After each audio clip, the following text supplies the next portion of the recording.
Okay, so picture this. It is Monday, February 2nd, 2026. Right.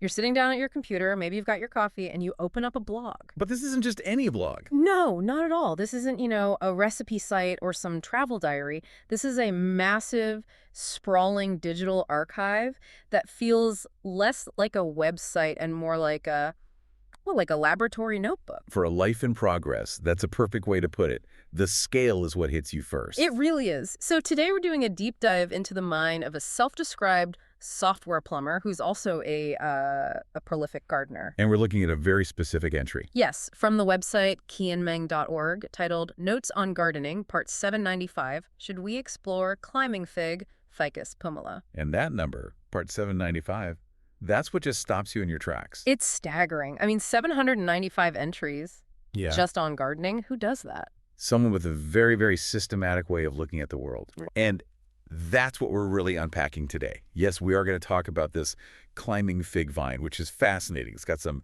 biological engineering that is, honestly, it's wild. It is. But the real mission here is to look at the methodology. How does a technical engineering mind someone deep in code and systems tackle the beautiful chaos of the garden? Exactly. It's like what happens when you treat your backyard like a software project. Or when you try to debug a plant. Yeah. It changes everything. So let's start with the persona. The author, Ang, he calls the site Musings of an Old Software Plumber. I just love that description. Me too. It feels very humble. Humble, but also capable. Like, this is a guy who's going to fix the pipes, but the pipes are made of code.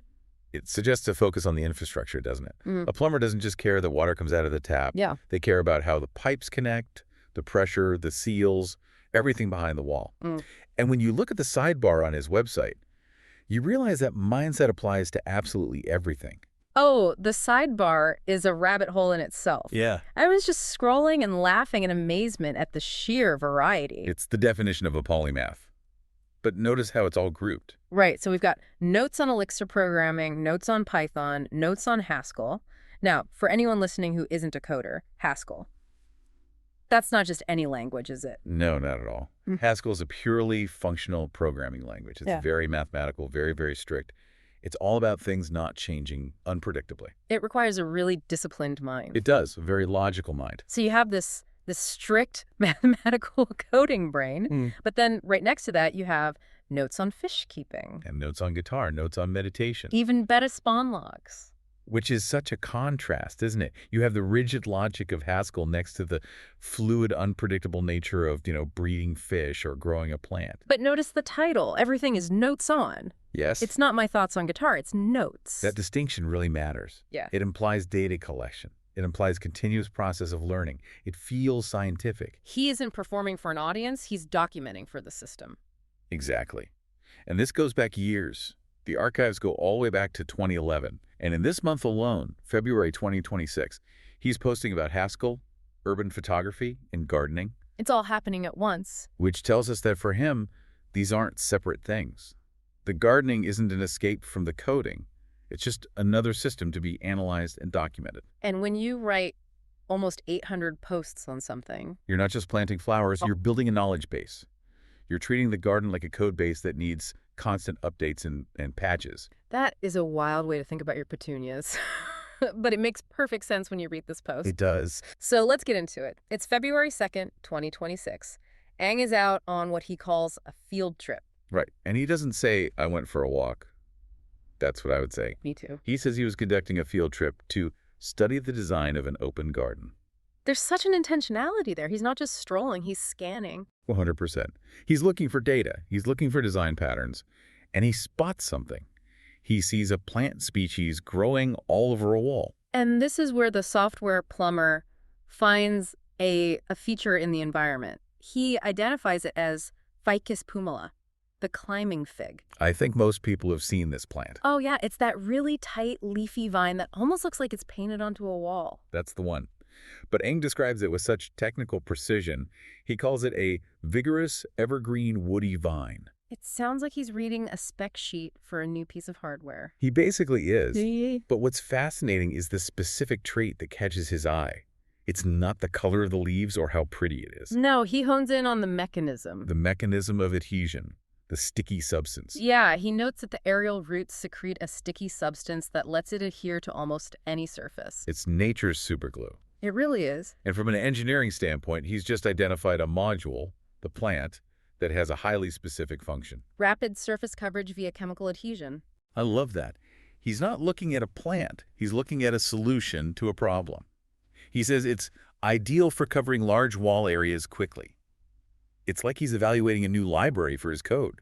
Does this code scale? Yes, this vine scales vertically very, very well. And that brings us to the core question of the post. It's a short post, but the structure is so important. It is. After identifying the plant and its capabilities, he poses a binary question to himself. Should we explore this species further? It's so formal, it sounds like a proposal being brought to a board meeting. It's a go-no-go decision. Yeah. This is the feasibility study in project management, right? You don't just start something, you ask, Right. is this viable? And the verdict. The verdict is yes. But the reason why is what I found so interesting. He says, since I have yet to explore the possibilities of vertical gardening. Think about that. We are on part 795 of his gardening notes.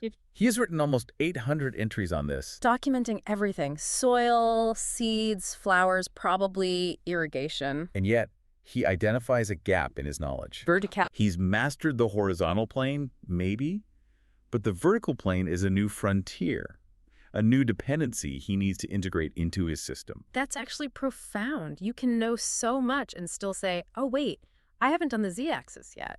It's like a developer saying, okay, I know all the back-end database stuff, but I've never touched the front-end user interface. That's a perfect analogy, and so he decides, yes, we explore this. But, and this is the key, he doesn't just run out and buy 50 seeds and throw them at a wall. No, that would be reckless deployment. You don't push to production without testing it first. Exactly. So what's the next step for our software plumber? He writes, and I'm quoting here, however, we should first obtain a specimen for evaluation purposes to assess its suitability and maintenance requirements. Obtain a specimen for evaluation purposes. It sounds like he's talking about a microchip, not a vine. But it's the smartest way to do it, isn't it? Yeah. He needs to test the suitability, does it fit the environment, and the maintenance requirements. Which is basically the technical debt of this plant. Let's unpack that term, technical debt, in the context of a garden, because I think every gardener has felt this. Oh, absolutely.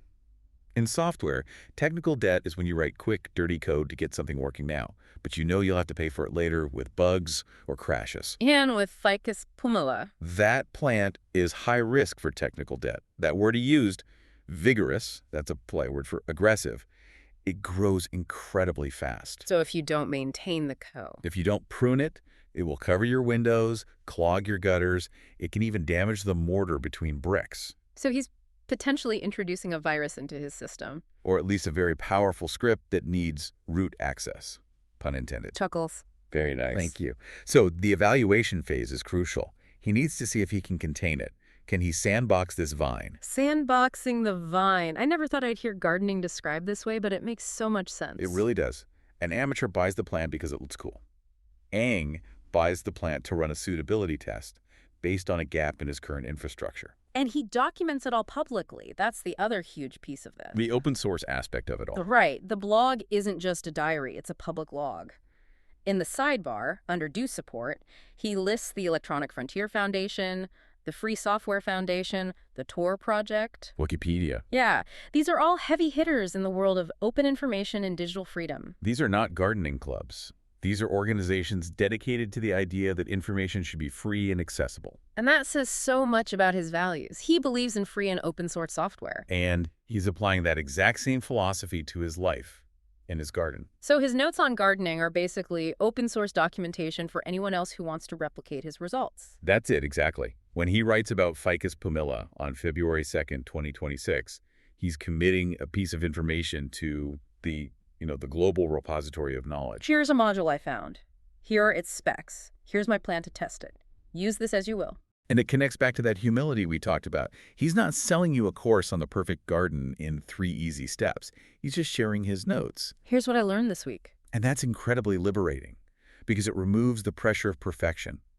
In open source, you post your code even if it's not finished.